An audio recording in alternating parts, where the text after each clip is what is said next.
아멘. 네, 성경 말씀을 읽도록 하겠습니다. 성경 말씀은 에베소서 6장 5절부터 9절입니다. 에베소서 6장 5절부터 9절이고요. 오늘 처음 방문하신 분들은 따로 안내지를 받으셨을 겁니다. 거기 성경 말씀이 기록되어 있으니까 참조하시면 되겠습니다. 제가 여러분들을 위해서 읽어드리겠습니다. 하나님의 말씀을 들으십시오. 종들아, 두려워하고 떨며 성실한 마음으로 육체의 상전에게 순종하기를 그리스도께 하듯 하라. 눈가림만 하여 사람을 기쁘게 하는 자처럼 하지 말고 그리스도의 종들처럼 마음으로 하나님의 뜻을 행하고 기쁜 마음으로 섬기기를 주께 하듯 하고 사람들에게 하듯 하지 말라. 이는 각 사람이 무슨 선을 행하든지 종이나 자유인이나 주께로부터 그대로 받을 줄을 알미라. 상전들아, 너희도 그들에게 이와 같이 하고 위협을 그치라. 이는 그들과 너희의 상전이 하늘에 계시고 그에게는 사람을 외모로 취하는 일이 없는 줄 너희가 알미라. 아멘. 네, 오늘부터 4주간 이제 인생학교라는 주제로 오늘은 일이라는 주제로 설교를 하고요. 그리고 다음 주에는 돈, 그 다음 주에는 결혼, 그 다음 죽음이라는, 그러니까 인생을 살다 보면 누구나 마주치게 되는 혹은 깊이 생각하게 되는 주제들 4개를 연작으로 설교를 하겠습니다. 성경의 다양한 본문들을 통해서 여러분들이 보게 될 겁니다. 특별히 이 4주 동안의 설교는 기독교인들뿐만 아니라 기독교인이 아닌 분들도 삶에서 어쨌든 이 4가지의 주제는 피할 수 없지 않겠습니까? 삶에서 마주하는 주제들일 겁니다. 여러분들이 함께 생각해 보면서 성경에서 말하는 기독교가 이 4가지의 인생에서 피할 수 없는 주제들에 대해서 뭐라고 말하고 있는지를 한번 들어보셨으면 좋겠습니다. 그 전에 기독교인이 아닌 분들에게 나눠주고 싶은 이야기가 있습니다. 내가 누구인지를 알기 위해서는, 혹은 우리나라가 어떤 나라인지 알기 위해서는 여행을 한번 가보면 우리나라가 어떤 나라인지 좀 알게 됩니다. 저는 예전에 이제 캐나다에서 공부를 한 적이 있는데, 그때 공부할 때 그러니까 우리나라가 굉장히 모든 게 빠르고 신속한 문화라는 것을 알게 됐습니다. 그러니까 거기 가니까 은행 계좌 하나 여는데도 막 2주일이 걸리는 거예요. 그래가지고 와, 귀찮다, 힘들다 이런 생각을 했었어요. 그런데 또 동시에 그곳에서, 그러니까 인간은 굉장히 우리나라보다 존중하는 문화가 꼽혀 있구나라는 생각이 들었습니다. 그러니까 이제 우리나라에 계속 있을 때는 우리나라를 잘 모르다가 캐나다를 좀 가보니까는 우리나라를 좀 더 잘 알게 되는 거죠. 마찬가지로 여러분들이 기독교인이 아니라면요, 기독교에 대해서 들어보심으로써 내가 그동안 삶을 통해서 어떤 사고를 하고 있었는지 분명히 좀 더 알게 될 것 같습니다. 그리고 기독교와 기독교인이 아닌 어떤 세계에 대해서 선명하게 이해되면서 여러분들이 그동안 살고 있던 세계에 대해서도, 그리고 무엇보다도 자기 자신에 대해서도 분명하게 이해될 수 있을 거라고 생각합니다. 오늘 한 번만 방문하신 분들도 분명히 계시겠지만 앞으로 한번 4번 정도 더 방문해 보면서 기독교인들이 믿고 있는 세계관이 어떤 것인지 들어보시고요. 그리고 자기 자신에 대해서 한번 생각해 보셨으면 좋겠습니다. 그리고 여러분들이 이 모든 것들이 되게 좋다라고 생각한다면 여러분들이 이미 살고 있는 나라에서 기독교인들이 믿고 있는 나라로 옮기실 수도 있을 것 같습니다.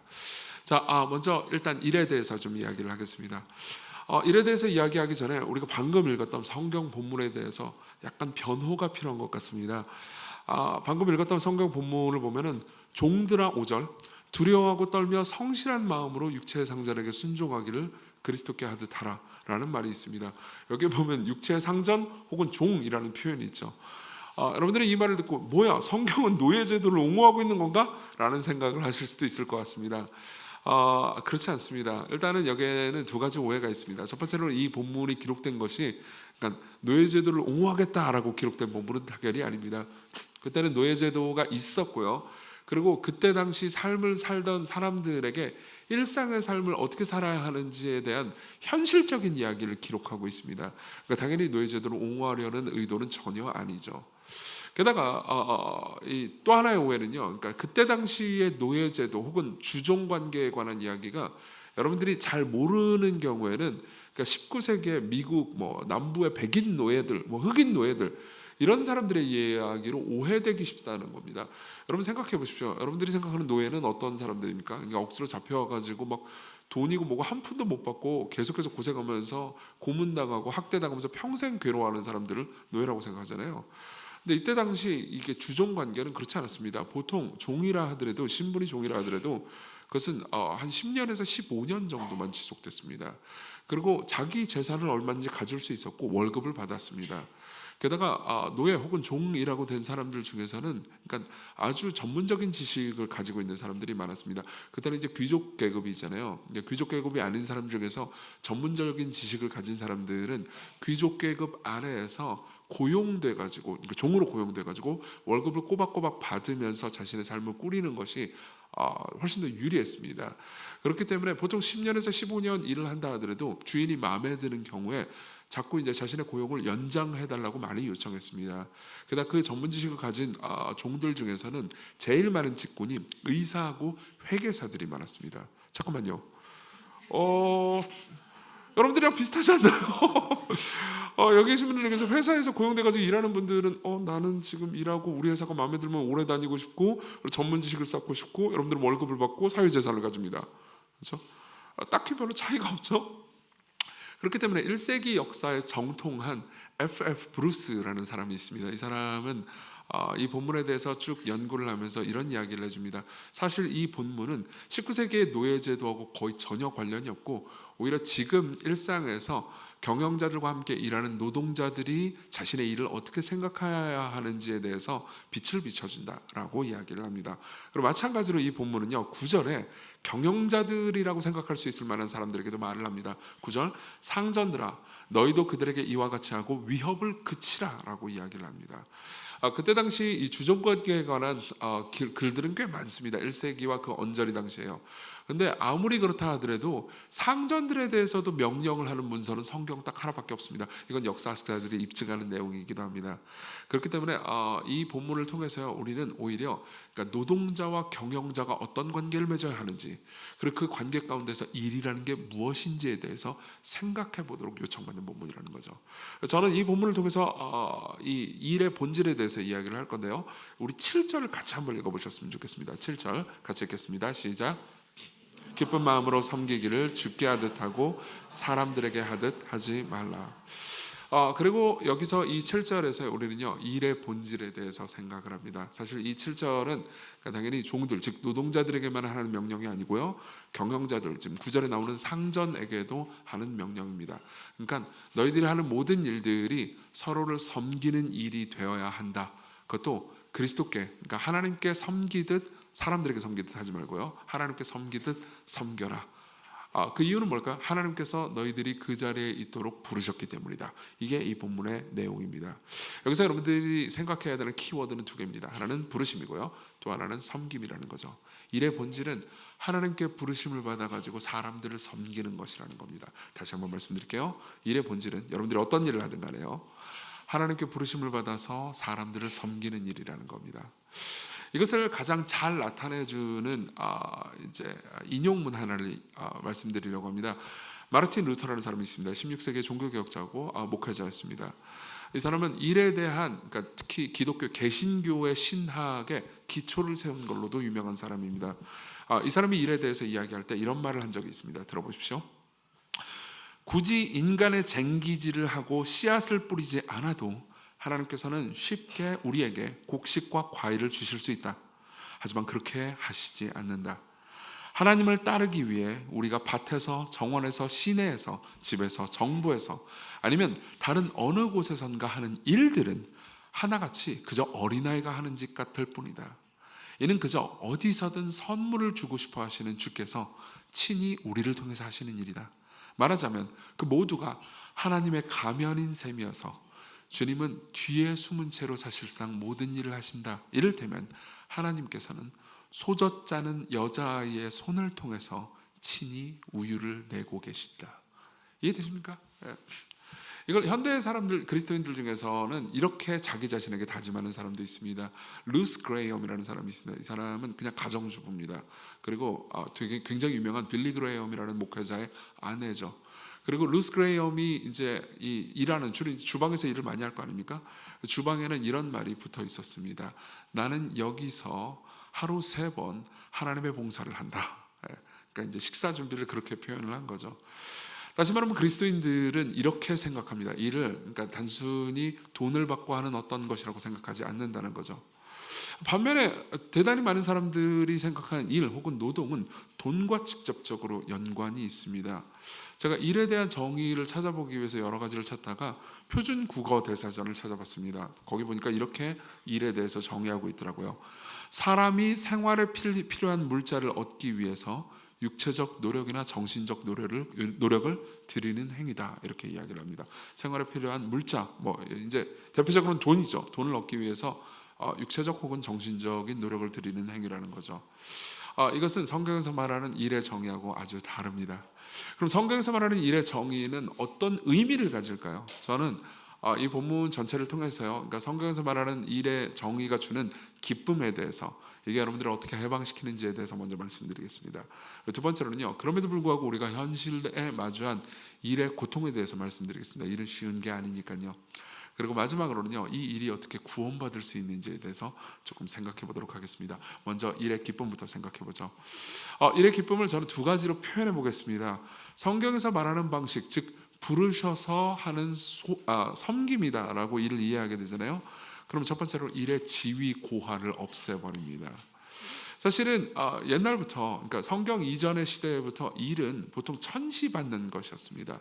예컨대 아리스토텔레스가 남긴 기록에 따르면요, 보통 고위직들, 즉 귀족들은 절대 일하면 안 되는 것이었습니다. 그리고 일은 천한 것이고 나쁜 것이었죠. 그래서 가장 안정적이고 행복한 상태는 가급적 노동력을 들이지 않는 상태다라는 말을 남긴 적이 있습니다. 그렇지만 성경은 그렇게 얘기하지 않습니다. 하나님께서는 우리를 일하는 존재로 지었고요, 일은 죄를 지었기 때문에 하는 저주가 아니고 오히려 하나님께서 우리 자신의 의미와 가치를 만들어내기 위해서, 충만감을 만들어내기 위해서 주신 좋은 선물이라는 거죠. 물론 여러분들은 반박할지도 모르겠습니다. 하지만 여러분 생각해보세요. 어떤 일을 할 때 정말 재밌었던 적이 있지 않습니까?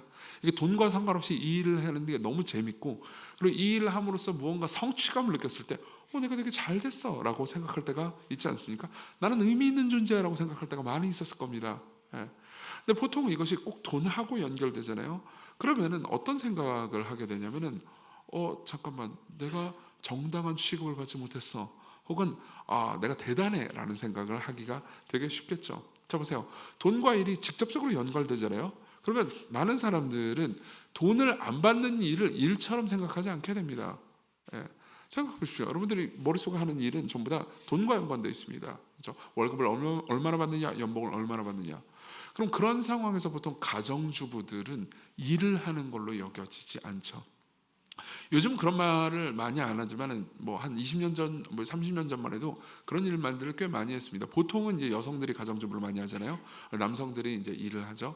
그러면은 남성들이 소위 이제 고액 연봉을 받으면서 일을 할 때 이제 여성들이 집에서 이제 살림을 하잖아요. 가정 일을 하잖아요. 그러면 많은 사람들이 이런 식으로 비하하곤 했습니다. 남편이 벌어다 주는 돈 받으면서 집에서 논다라는 표현을 썼습니다. 요즘 이런 표현 잘 쓰지 않죠. 그리고 절대 써서는 안 되는 표현이긴 합니다. 근데 남편이 벌어다 주는 돈으로 집에서 놀고 먹고 쉰다, 이렇게 표현을 하죠. 당연히 절대 그렇지 않습니다. 여기 일부에 오신 분들은 그러니까 가정 일들을 많이 해보셨을 겁니다. 그리고 가정 일들을 하면 이게 얼마나 고차원이고 힘든 일이라는 것을 알게 됩니다. 일단 육아를 한번 생각해 보십시오. 그건 퇴근도 없습니다. 애가 자야 퇴근이에요. 그리고 애가 잘 때 언제 깰지 모르는 두려움 앞에 나는 항상 시달립니다. 당연하잖아요. 그렇죠? 그런데다가 가정일이라는 것은 뭐 그까지 뭐 청소, 빨래, 뭐 요리, 그게 뭐라고 생각하지만 요리만 한번 생각해 보십시오. 우리 사랑하는 가족들에게 좋은 음식들을 계속해서 먹으려면 잠시 영양사가 되어야 합니다. 그것도 잘하려고 하면은 굉장히 수준 있는 영양사가 돼야 되죠. 그러면 그러니까 다시 말하면 영양적으로 좋은 음식을 주면 가족들이 즐겁게 먹나요? 아니요, 맨날 반찬 투정을 하죠. 맛없어 그러면서 숟가락을 던져버립니다. 그럼 맛있게 만들어야 되죠. 그리고 여러 가지 가정 경영을 잘 해내려면은 고차원적인 지식들을 굉장히 많이 알아야 되고, 그 모든 것들을 전략적으로 행해야 됩니다. 이것은 고차원의 일이에요. 그렇죠? 근데 보통 이것이 누군가로부터 돈을 받지 않는다라는 것 때문에 일처럼 여김받지 못하는 경우도 많습니다. 물론 이것은 돈을 받는 일이라 하더라도 마찬가지입니다. 그러니까 돈과 일이 너무 밀접하게 연관이 되잖아요. 그럼 사람들은 이렇게 생각하게 됩니다. 연봉을 많이 받는 일을 고급한 일이라고 생각합니다. 연봉을 적게 받는 일은요 아주 저급한 일이라고 생각하죠. 물론 누구도 대놓고 이렇게 말하진 않을 겁니다. 근데 마음속 깊은 곳에 그런 생각들이 있는 거죠. 그렇죠? 하지만 일이라는 게 꼭 그런 걸까요? 여러분 생각해 보십시오. 우린 일과 여관을 이런 식으로 구분합니다. 돈과 돈을 버느냐 마느냐요. 근데 생각해 보세요. 여러분들이 여행을 간다고 합시다. 친구들 3명이랑 같이 여행을 가요. 그러면 이게 일인가요? 당연히 일이라고 생각하지 않을 겁니다. 나는 여가를 즐겨라고 생각하겠죠. 근데 외국으로 여행을 갈 때 그럼 일이 필요 없나요? 아니요. 여러분들은 비행기표를 끊어야 합니다. 그렇죠? 그것도 일이에요. 그리고 거기 가서 뭐 할지, 어디를 갈지, 어떤 맛집을 갈지, 어느 관광지를 갈지 이 모든 것들을 미리 인터넷으로 검색도 하고 정리도 하고, 그리고 이게 틀어졌을 때 예를 들면 맛집에 갔는데 사람들이 너무 많아. 그래서 딴 데를 가야 돼요. 그럼 어떻게 해야 되죠? 플랜 B를 세워야 됩니다. 그럼 여러분들은 뭘 키죠? 엑셀을 킵니다. 맞죠? 네. 진짜로 뭐 예를 들면 MBTI에서 파워 J 같은 분들은요 엑셀로 이 모든 것들을 다 계산을 합니다. 그건 일이에요. 그렇죠? 그것도 즐겁게 합니다. 그걸 한다고 돈을 주나요? 아니요. 돈을 씁니다. 그렇죠? 내가 내 사랑하는 친구 3명과 같이 여행을 가기 위해서 열심히 다 계획을 짜놔야지. 네. 그러면 그 친구들이 말을 잘 듣나요? 아니요. 그 중에서는 재앙 같은 인물들이 있습니다. 저 같은 인간이죠. 피어, 파워 피어. 그러면서 돌아다니면서 우와 여기 싫어 저기 싫어 난 귀찮아 입집 맛없어 내가 얼마나 열심히 알아봤는데요. 그럼 어디 갈까? 그냥 네가 알아서 해봐. 그러면 아니죠. 죄송합니다. 무슨 말인지 이해하실 겁니다. 다시 말하면 일이라는 것이 꼭 그렇게 단순한 것은 아니라는 거죠. 삶은요 일로 꽉 차 있습니다. 그리고 그 일이 여러분들에게 고통스러울 수도 있지만요 정말 기쁠 수도 있죠. 저는 목사입니다. 목사는 주로 뭘 하냐면요 설교를 합니다. 지금 하는 일이 제가 하는 일이죠. 그리고 성도들을 만나가지고 상담하거나 신방하거나 하는 일들을 합니다. 그렇지만 그 외에도 되게 많은 것들을 해야 됩니다. 저는 때로는 경영자가 되어야 하고 때로는 사람들의 이야기를 들으면서 한숨을 같이 쉬어야 합니다. 이게 제게 일일까요? 일이기도 하고 기쁨이기도 합니다. 이 일을 하면서 제가 돈을 받기만 할까요? 물론 저는 돈을 받습니다. 예, 그렇습니다. 저는 월급쟁이에요. 하지만 돈을 쓰기도 합니다. 예, 정말 많은 사람들에게 밥을 사주기도 하고 함께하기도 하고 슬퍼하기도 하고 괴로워하기도 하고 기뻐하기도 합니다. 그래서 저한테 일일까요? 예, 일입니다. 그렇지만 고통일까요? 고통이기도 하고 때로는요 기쁨이기도 합니다. 그때 돈을 벌기만 할까요? 아니요, 정말 많이 쓰기도 합니다. 이를 단순히 돈과만 연결시키면 이 모든 것들이 하잘 것 없는 것이 되지 않을까요? 근데 성경은 이렇게 말합니다. 일은 하나님의 부르심을 받아서 당신이 지금 있는 곳이 당신이 부르심 받은 자리인데 사람들을 섬기는 거라고요. 그러면 가정주부는요 대기업 임원들만큼이나 고귀한 무언가를 하고 있는 거죠. 그래서 기독교에서 말하는 일의 윤리, 직업 윤리에 있어서 가장 중요한 것은 어떤 직업이 더 고귀하고 어떤 직업이 더 하찮다는 건 존재하지 않는다는 거예요. 저는 목사입니다. 그리고 사람들은 저를 보통 성직자라고 부릅니다. 근데요, 개신교, 기독교 중에서 특히 개신교는요, 성직자라는 표현을 좋아하지 않습니다. 성직자라는 표현 자체를 아예 없애버리거나, 아니 모든 사람들을 다 성직자라고 불러버립니다. 기독교인이 아닌 분들은 기독교인들끼리 서로 성도라고 부른다라는 것을 들어보신 적이 있을 겁니다. 성도라고 부른다는 것 들어보신 적 있나요? 그리고 그 뜻이 무엇인지 잘 모르는 분들이 있을 겁니다. 성도? 도대체 무슨 성도지? 이런 생각하는 분들이 있는데 이 성도를 영어로 번역하면 saint입니다. saint를 한국말로 번역하면 뭐죠? 보통 우리는 성도라고 하기보다는 성자라고 번역합니다. 안녕하세요, 윤혜리 성자님. 이렇게 말하는 셈이에요. 대단히 부담스럽죠. 이것은 우리가 윤리적으로 더 탁월하고 뛰어나고 괜찮은 사람이라는 의미가 아닙니다.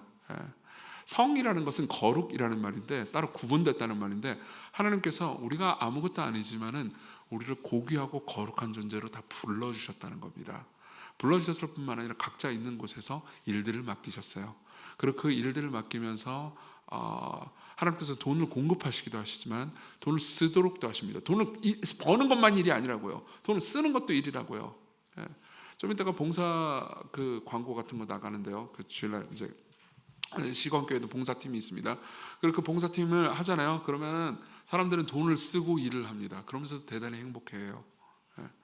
그건 역시 부르심 받아가지고 하는 소중한 성직이라는 거죠.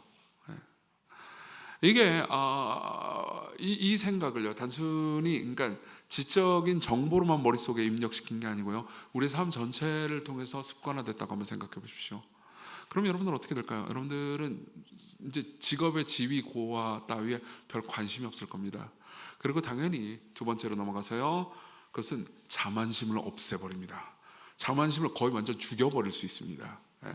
자만심은 당연히 좋은 것이 아니죠. 여러분들이 삶을 통해서 상처받았던 모든 상처는요, 가만히 보면 자기 자신의 자만심이거나 아니면 타인의 자만심 때문에 상처를 받거나 기분이 상했을 겁니다. 맞죠? 예. 근데요, 직업을 이런 식으로 이해한다고 합시다. 모든 사람들은 다 부르심을 받았습니다. 모든 사람들은 다 거룩한 부르심을 받았고 주변을 섬기라고 하나님께서 부르셨습니다. 여러분들이 기독교인이든 기독교인이 아니든 하나님께서는 여러분들을 그 자리에 부르셨다는 거죠. 그렇죠? 그리고 그걸 정말로 믿는 사람이 있다고 합시다. 그러면요, 자기가 가지고 있는 모든 것들을 다 선물로 여길 겁니다. 여러분들 모두에게는 재능이 있습니다. 그렇죠? 어떤 사람들은 더 꼼꼼하고 어떤 사람은 덜 꼼꼼할 겁니다. 어떤 사람은 우리 솔직히 이렇게 말해 봅시다. 더 머리가 뛰어난 사람이 있습니다. 맞죠? 기억력과 암기력이 더 뛰어난 사람이 있어요.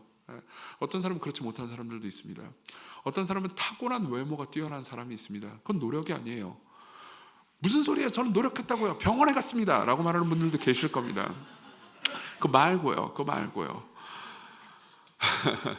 그리고 여러분들은 알고 있습니다. 외모가요, 사회생활에 있어서 일하는 데 있어서 강력하게 유리한 점으로 작용한다는 걸. 그걸 부인할 사람이 이 세상에 어디 있겠습니까?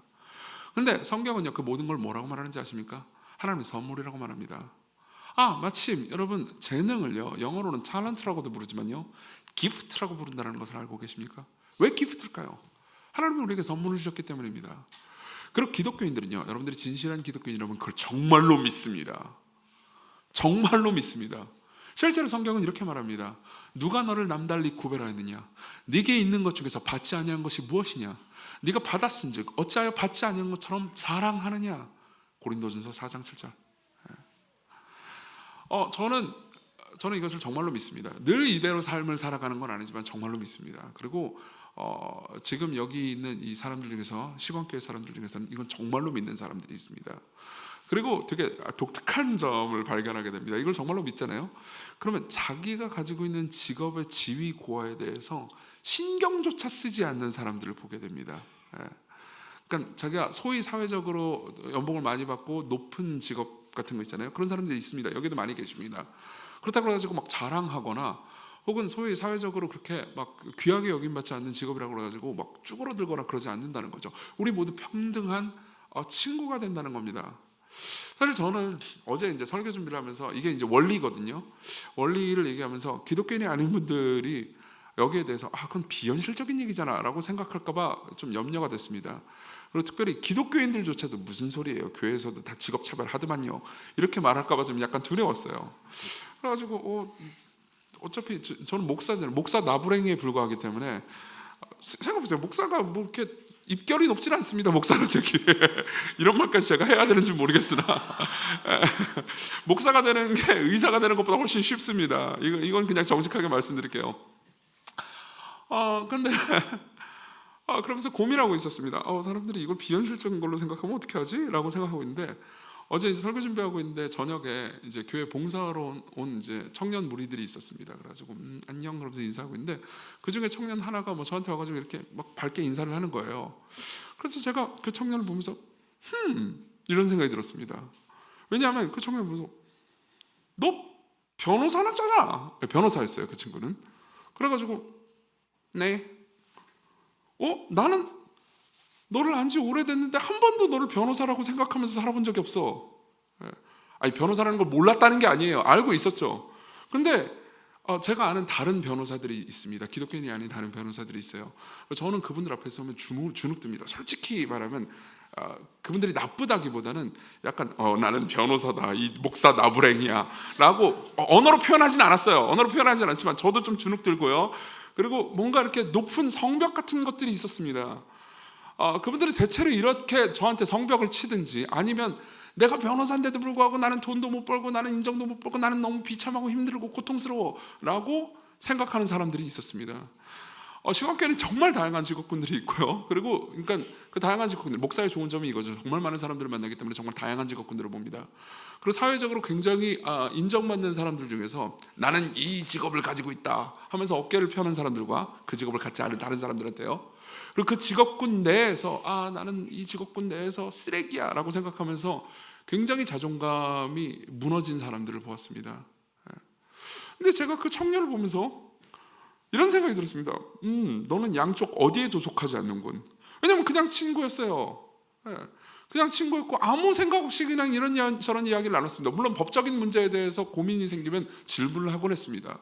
그러면 아무 생각 없이 제가 성경에 대해서 누가 물어보면 대답해 주듯 대답해 주었습니다.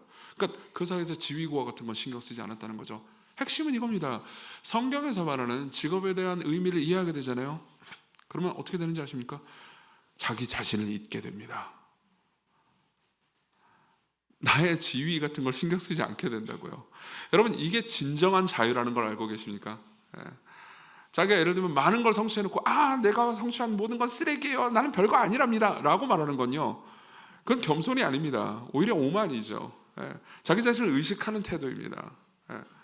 마찬가지로 내가 이렇게 대단한 직업을 가지고 있단다 라고 자랑하는 건 역시 스스로 계속해서 끊임없이 의식하고 있는 거죠. 남들이 얼마나 나를 칭찬해 주지? 나를 얼마나 바라보고 있지? 나를 얼마나 높이고 있지? 나는 어떤 존재지? 나는 여기서 인정받는 존재인가? 끊임없이 생각하고 있다면요, 그 사람은 무언가 자아에 갇혀있는 셈이죠. 근데 자아에서 해방됐다고 한번 생각해 봅시다. 이 모든 것들이 별 의미 없다는 것을 진짜로 믿는다고 생각해 보세요. 그럼 어떻게 될까요? 그냥 상대방이랑 이야기를 할 때 상대방의 눈을 보겠죠. 상대방의 이야기를 들을 겁니다. 상대방이 나한테 말할 때 그때 당시에 내 위치와 지위와 상대방이 나를 어떻게 인정하는지는 별로 신경 쓰지 않을 겁니다. 그냥 우리는 동등해집니다. 여러분, 정말 많은 기독교인들이 복음을 듣고 여기에 있어서 자신의 삶이 자유해졌습니다. 그리고 이것은 가능합니다. 이게 기독교적인 일의 정의가 우리에게 주는 기쁨이죠. 두 번째로 넘어가겠습니다. 고통입니다. 그렇다고 해서 우리가 삶을 살아가면서 현실에서 느끼는 고통이 없지는 않습니다. 우리 9절을 같이 보겠습니다. 9절 같이 읽어보겠습니다. 시작. 상전들아, 너희도 그들에게 이와 같이 하고, 자, 여기까지만 볼게요. 위협을 그치라. 많은 분들이 공감할 수 있을 겁니다. 맞아요. 경영자들은 보통 위협하죠. 어떻게 위협하죠? 너 잘린다, 그죠? 아니면 너는 이번에 승진하지 못할 수도 있어. 그리고 너는 이번에 너는 돈을 못 벌 수 있어. 보통 위협하죠. 그리고 그 위협은요, 그러니까 우리 모두는 고통당할 수 있다는 것을 의미합니다. 그걸 두 가지 의미에서 설명해 보겠습니다. 첫 번째로는요, 우리는 이용당할까 봐 두려워합니다.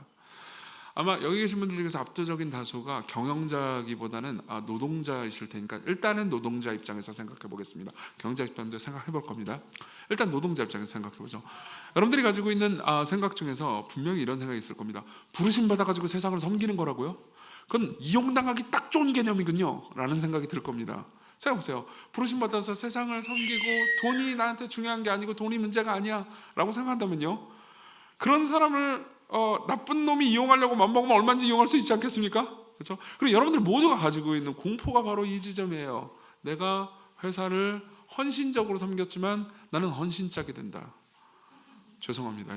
이런 개그는 하면 안 되는데 어쨌든 라임이 너무 잘 맞아서 참을 수는 없었어요. 생각해 보십시오. 이걸 어떻게 표현할 수 있을까요? 사실 이건 그러니까 노력했지만은 열매가 없다라고 표현할 수도 있습니다. 내가 회사를 위해서, 혹은 저도 마찬가지예요. 저도 시공교회를 위해서 정말 헌신적으로 노력했는데 언젠가 내가 늙고 설교도 잘 못하게 되고 앞뒤가 안 맞는 이성적이지 않은 설교를 하게 되고 사람들 신방도 잘 못하게 되고, 그러고 나서 골골대면서 이상한 소리를 하기 시작하면 시공교회 모든 사람들은 자애로운 표정으로 저를 쳐다보면서 은퇴하세요 원로 목사님 이라고 말하지 않을까, 나를 잘라버리지 않을까, 그런 공포가 저한테도 여전히 있습니다. 그렇죠? 그게 꼭 직업을 가진 사람들 뿐일까요? 공부하는 학생들은 어떨까요? 공부하는 학생들이 가지고 있는 가장 큰 공포가 뭘까요? 내가 공부를 열심히 했는데도 불구하고 내가 공부하지 않은 시험 문제가 나오는 거죠. 내가 공부를 열심히 해가지고 좋은 점수를 맞았는데 남들도 다 좋은 점수를 받아가지고 내가 떨어지는 겁니다. 안 그래요?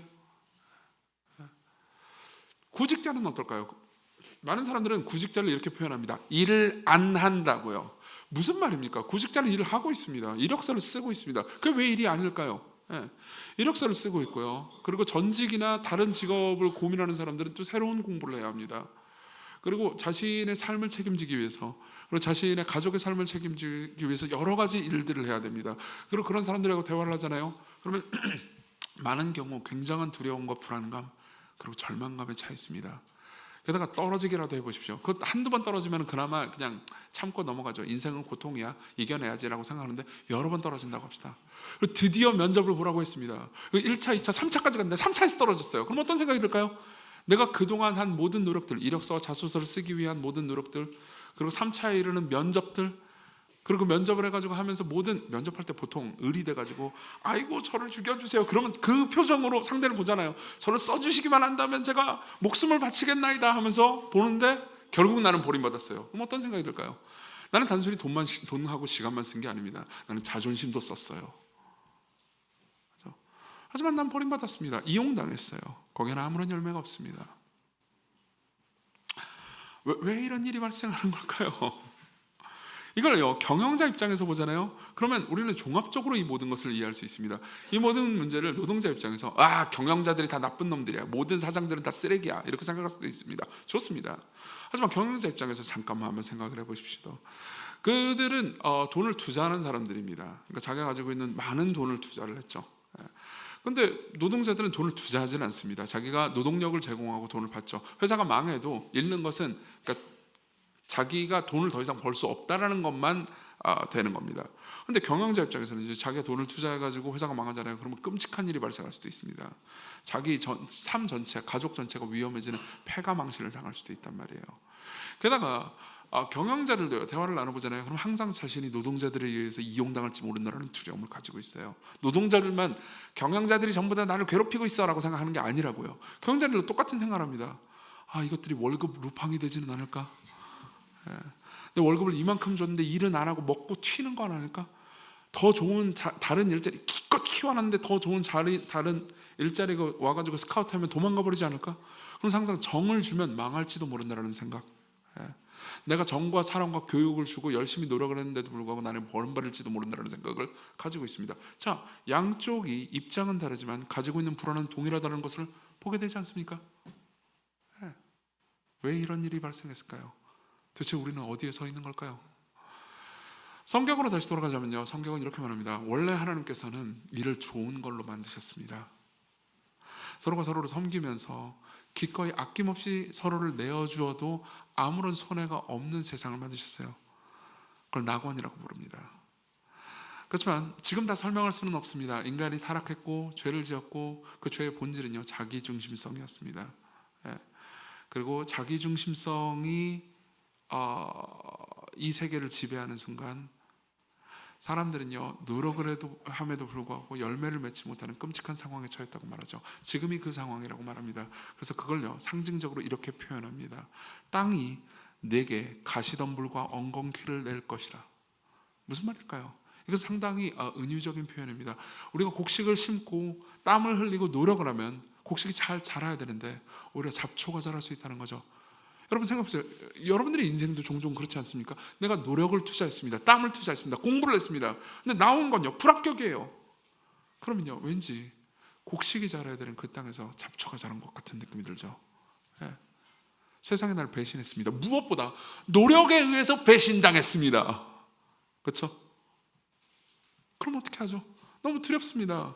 내 노력을 다른 사람들이 이용할까 봐 두렵습니다. 그리고 그 두려움과 불안과 자기중심성이 서로를 학대하게 만들죠. 경영자가 노동자를, 노동자가 경영자를. 그러면서 어떻게 하죠? 위협합니다. 그리고 성경은 말하는 거죠. 주인들아, 상전들아, 종들을 위협하기를 그치라. 그만 위협해라. 게다가 그 모든 과정 중에서 우리가 가지고 있는 불안은요, 한 차원 더 나아갈 수 있습니다. 우리는 무시당할까 봐 두렵습니다. 자, 보세요. 여러분들이 일하는 건 단순히 돈을 벌기 위해서만은 아닙니다. 또 다른 큰 이유가 있습니다. 내가 일을 해가지고 성취를 하잖아요. 그럼 다른 사람들이 나를 인정해 줍니다. 내가 일을 안 할 때는 어디 소속이 없습니다. 땡땡 전자, 땡땡 대학교, 땡땡 뭐 실업, 요즘은 회사 이름 이렇게 안 짓나요? 땡땡 뭐 영어 이름 뭐 이런 회사 힙하고 왠지 이렇게 출퇴근 시간 자유롭고 그죠? 스타트업 이런 거 있잖아요. 스타트업 그런 회사에 소속돼가지고 나는 강남 거리를 또박또박 걸으면서 어깨를 딱 펴고 싶습니다. 거기서 승진하잖아요. 그럼 좋은 차를 줄 겁니다. 그리고 좋은 차를 가지고 강남에 검고 크고 영광스러운 차를 가지고 주차장에 딱 들어가면요, 내가 의미 있고 가치 있고 존중받는 듯한 느낌이 들죠. 사실 모든 사람들은 그 느낌 때문에 일하는 것이기도 합니다. 어떤 사람들은 돈이 충분히 있는데도 불구하고 돈을 벌기 위해서 끊임없이 일을 합니다. 왜 그럴까요? 그러니까 나를 높여주거든요. 나를 가치 있게 만들어주거든요. 그리고 이게 일의 저주이기도 합니다. 왜냐하면 그 세계 안으로 들어가가지고 내가 인정받는다 하더라도 그 인정받는 사람들 사이에서 또 경쟁이 시작되니까요. 그리고 그들 모두 두려워하고 있습니다. 그리고 생각하죠. 저 자식이 내 발목을 잡을지도 몰라. 스터즈 터클이라는 사람이 있습니다. 이 사람은 미국의 스터즈 터클, 우리나라 말로도 번역된 책을 썼는데요. 미국의 저널리스트입니다. 그리고 일이라는 제목을 썼는데 거기에 보면은 133명의 여러 직군을 가진 사람들을 인터뷰해가지고 그 인터뷰한 책들을 모아놓은 굉장히 좋은 책을 썼습니다. 그리고 거기에 서문에 보면요, 굉장히 인상적인 말을 합니다. 들어보십시오. 이를 주제로 한 이 책은 본질적으로 폭력에 대한 책이다. 여기에는 신체에 대한 폭력뿐 아니라 영혼에 대한 폭력 역시 포함된다. 이 책은 상처와 사고, 말다툼과 주먹다짐, 신경쇠약과 화풀이에 관한 책이다. 무엇보다 이 책은 일상의 모멸감을 다루고 있다. 상처 입은 채 살아가는 사람들 대부분은 이날까지 살아남았다는 것만 해도 대단한 성공이다. 많은 이들이 불만을 숨기지 못한다. 블루 칼라의 우울한 블루스든 화이트 칼라의 신음소리든 고통스럽기는 마찬가지다. 용접공이 말한다. 저는 기계예요. 은행 출납계원이 말한다. 저는 갇혀 있습니다. 호텔 안내원도 같은 말을 한다. 철강 노동자가 말한다. 저는 그냥 당나귀일 뿐입니다. 접수계원이 말한다. 제가 하는 일은 원숭이도 할 수 있어요. 이주 노동자가 말한다. 저는 농기구나 다를 바 없습니다. 패션 모델이 말한다. 저는 물건입니다. 블루 칼라와 화이트 칼라 모두 이구동성으로 말한다. 저는 로봇입니다. 무슨 말일까요? 생각해보세요. 여러분들 다 일을 하면서요, 내가 존엄하다라는 느낌을 받기보다는 내가 인간 이하처럼 취급받는다는 느낌을 받은 적이 없습니까? 누구나 다 그럴 겁니다. 그럼 경영자들도 마찬가지예요. 저는 경영자들하고도 이야기를 많이 했습니다. 이놈의 직원들은 요구만 하고 일을 안 해요. 저는 요구를 들어주는 무슨 로봇 같은 존재로 생각해요.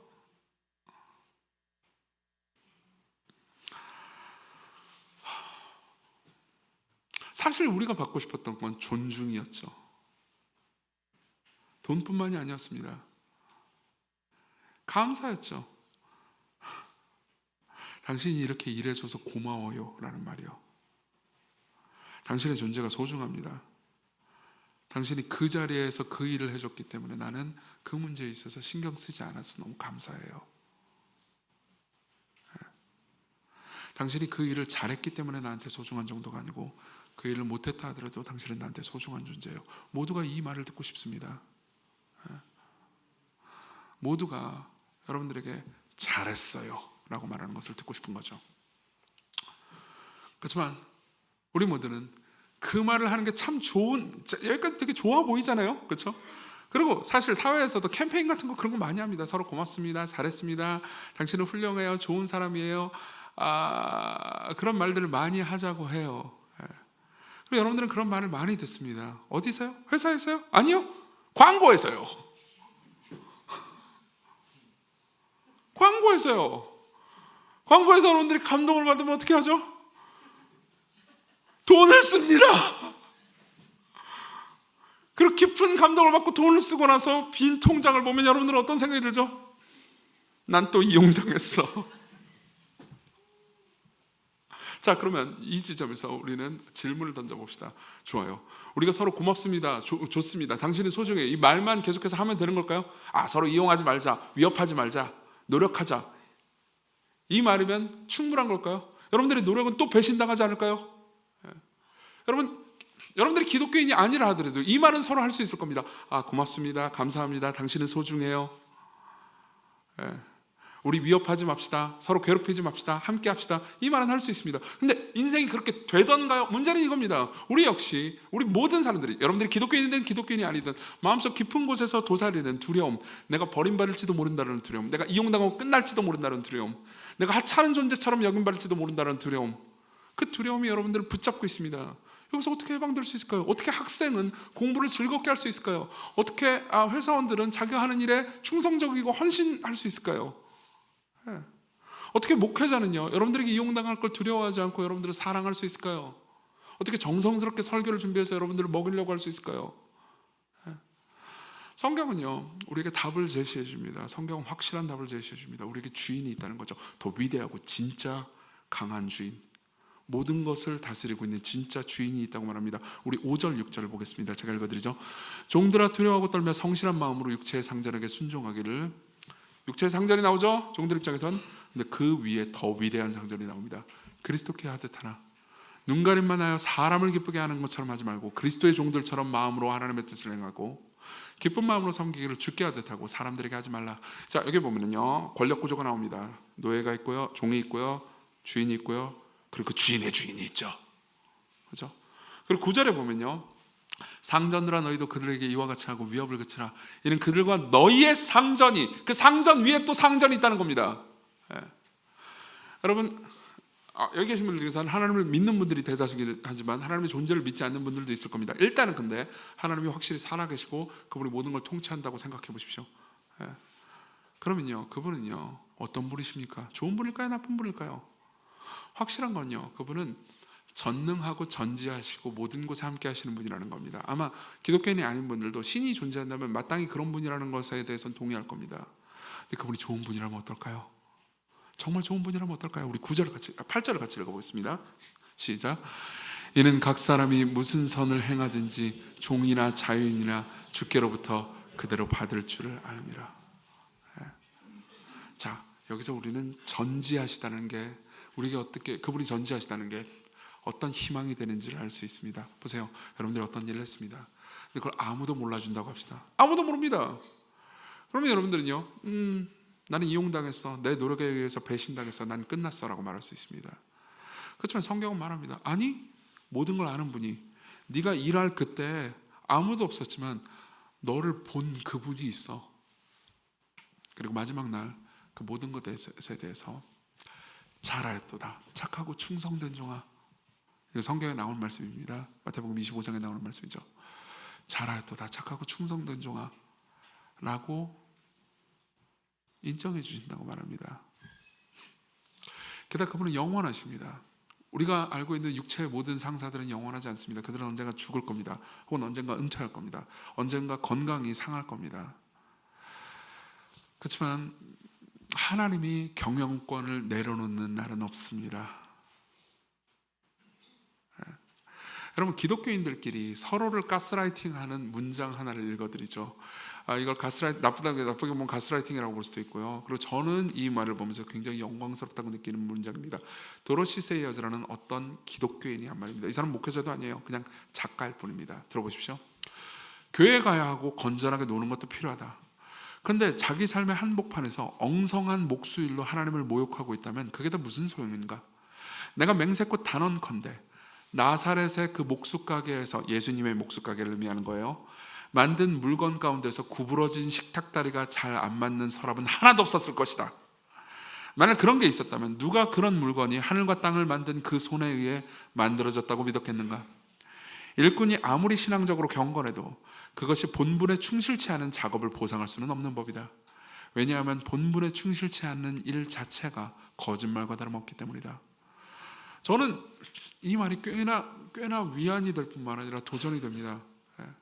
저는 맞아, 예수님이 운영하신 목수가게에 아다리가 안 맞는 책상 같은 건 없었을 거야. 그런 것처럼 내가 할 수 있는 최선을 다해서 내가 하는 설교 가운데 이게 최선이라면 말도 안 되는 설교는 하지 말자, 사람들의 힘을 다해서 섬기자라는 생각을 할 수 있는 거죠. 보세요, 근데 이런 문장들이 사람들을 얼마든지 착취하는, 사람들을 고통스럽게 만드는 도구로 쓰일 수도 있지 않겠습니까? 종종 그런 식으로 쓰이기도 했습니다. 그렇지만 실제로 예수 그리스도의 길을 따라서 살아가는 사람들은 원망하거나 억울해하거나 괴로워하지도 않았습니다. 오히려 기뻐했어요. 왠지 아십니까? 보상받을 걸 확신하고 있었기 때문입니다.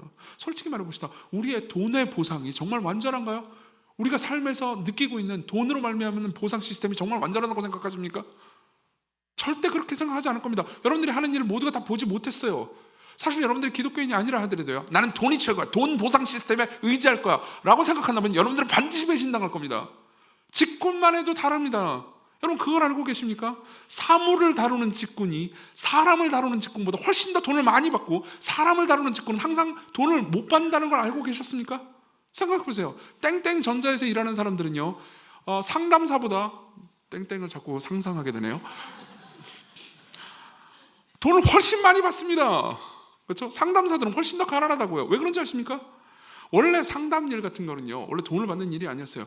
일 자체의 역사는 이게 훨씬 오래됐죠.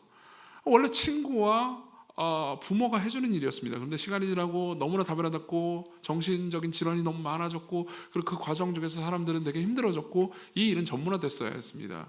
옛날에 돈을 안 받던 일을 돈을 받기 시작하니까 사람들은 어색해지기 시작했어요. 그리고 보통 상담 일을 하는 사람들은 너무나 마음이 따뜻하기 때문에 돈 내라 이렇게 못해요. 그런데 물건을 주면요, 돈을 받는 게 자연스럽고 쉽습니다. 그렇죠? 근데 생각해보세요. 물건을 다루는 일이 사람을 다루는 일보다 훨씬 더 고급하고 훨씬 더 위대하고 훨씬 더 전문 지식이 많이 필요한가요? 절대 그렇게 생각하지 않을 겁니다. 우리 보상 시스템은 문제가 있습니다. 그리고 문제가 있다고 아무리 많은 사회학자들, 실제로 많은 사회학자들과 철학자들이 이것을 지적하고 있습니다. 심리학자들은 더더욱 많이 지적하고 있고요.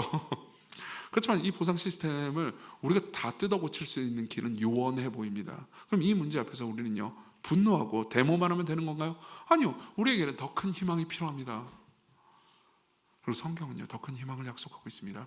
그리고 만일 저 역시도요, 그 희망이 없다면 이 강단이 저한테는 더 기쁨을 주지 못할 겁니다.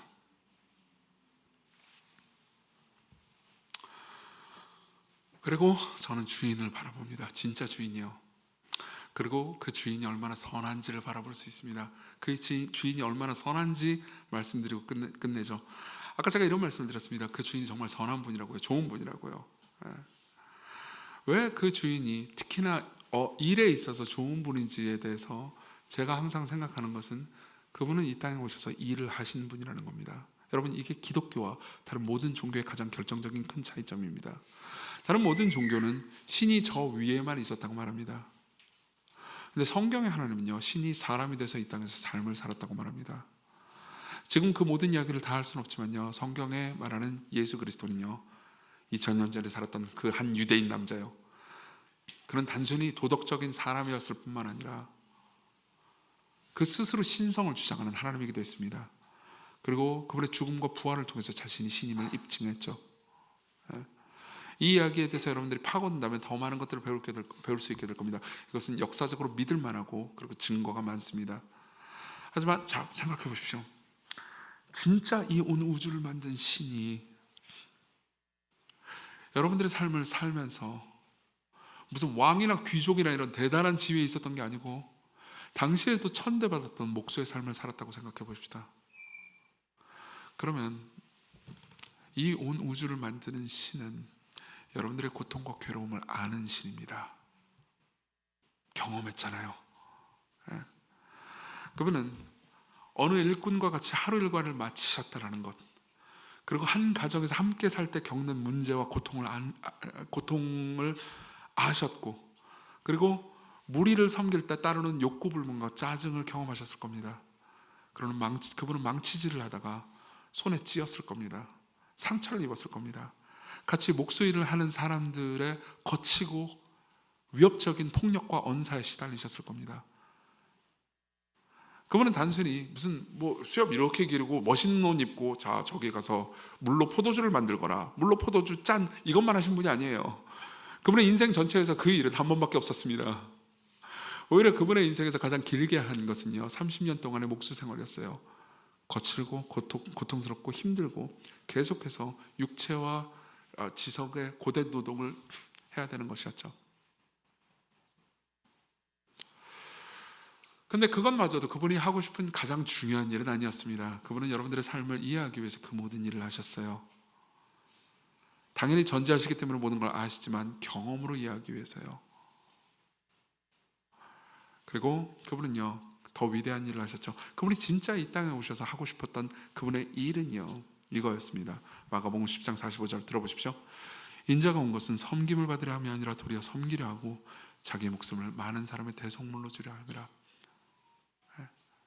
그분이 이 땅에 온 가장 큰 이유는요, 죄 때문에 겪는 우리의 불안, 죄 때문에 겪는 우리의 그 불안 때문에 가지고 있는 자기중심성, 그리고 자기중심성 때문에 우리가 마땅히 받아야 되는 벌을 그분이 대속물, 즉 자기 자신이 대신 형벌을 받는 일을 함으로써요, 우리를 이 모든 불안과 고통으로부터 자유해지게 하기 위해서 오셨습니다. 다시 말하면 그분은요, 일이 우리에게 주는 저주를 그분이 대신 받으시고 우리가 진정으로 자유케 하고 기뻐하게 하는 일을 회복시켜 주시기 위해서 이 땅에 오신 겁니다. 그게 그분의 일이었어요. 그게 그분의 프로젝트였고 업무였습니다. 그럼 한번 물어볼까요? 그분이 그 프로젝트를 함으로써 그분이 얻은 건 뭐였을까요? 돈? 명예? 영광? 아니요. 십자가였습니다. 사람들은 그분을 죽이려고 했습니다. 그리고 실제로 죽였죠. 그분은 강한 분이었습니다. 전능한 분이었습니다. 그분이 원하시기만 하면 자기를 죽이려고 하는 사람들을 모조리 죽여버리실 수 있었습니다.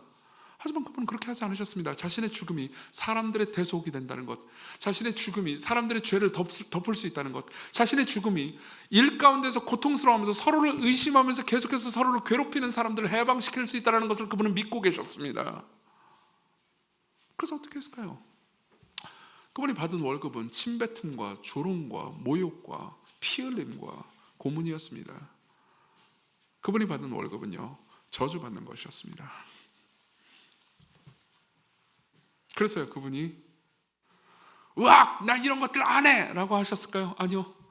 그분은 하나님께 부르심을 받아서 이 일을 했고요. 성부 하나님께요. 그리고 저와 여러분들을 섬기기 위해서 일을 하셨습니다. 그분이야말로 완벽한 일꾼이었죠.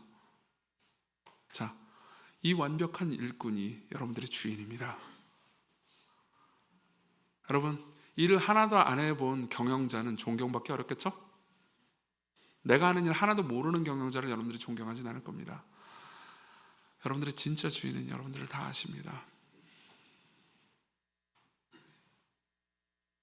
기독교인 여러분들에게 드리고 싶은 말씀이 있습니다. 그분이 여러분들의 주인입니다. 다시 말하면 여러분들이 돈을 받고 하는 일에서만 주인이 아니고 돈을 안 받고 하는 일에서도 주인입니다. 여러분들은 이런 생각이 들 수 있습니다. 아, 내가 이번에 이력서를 썼어. 그렇지만 또 떨어졌어. 이건 의미 없어. 아니요. 그 일에 대해서 하나님께서는 보상을 주실 겁니다. 죽고 나서만 보상을 주시는 게 아니고 이 땅에서도 보상을 주실 거예요. 어떤 방식으로든 보상을 주실 겁니다. 염려하지 마시고 그분을 신뢰하십시오. 그리고 돈을 받는 일뿐만 아니라 받지 않는 일도, 여러분들 주변에 있는 가족들과 사람들을 섬기고 사랑하는 일도 기쁨으로 하십시오. 사람들이 볼 때만 일하지 마십시오. 보지 않을 때도 하나님이 보고 계시다는 것을 기쁨으로 받아들이세요. 그리고 내가 하는 일에 대해서 천한 일과 높은 일을, 사람들이 인정하는 일을 구분하지 마십시오. 내가 아주 높은 지위에 있다 하더라도 휴지를 주십시오. 기독교인이 아닌 여러분들에게 드리고 싶은 말씀이 있습니다. 여러분들은 마지막 세 번째 이야기가 신화나 정신승리처럼 들릴 수도 있을 것 같습니다. 그렇지만 이 모든 것은 사실입니다. 저는 지나치게 이성적이고 의심 많은 사람입니다. 근데 이 모든 이야기를 진짜로 사실로 믿습니다. 그리고 사실로 믿는 결과로요, 저는 정말 엄청난 해방감을 누리게 됐습니다. 제가 항상 잘 산다는 의미는 아닙니다. 저도 나쁜 짓도 많이 하고요, 죄도 많이 짓고요, 자기중심적이고 이기적인 행동도 많이 합니다. 근데 그때마다 저를요, 다시 해방시키고 다시 섬기게 만들고 다시 사랑하게 하는 것은 늘 이 이야기였습니다. 우리 가장 위대한 주인이 나를 위해서 기꺼이 희생하셨다는 것. 그리스도께로 오십시오. 우리 같이 찬양 하나 부르고 기도하겠습니다. 사랑의 예수님,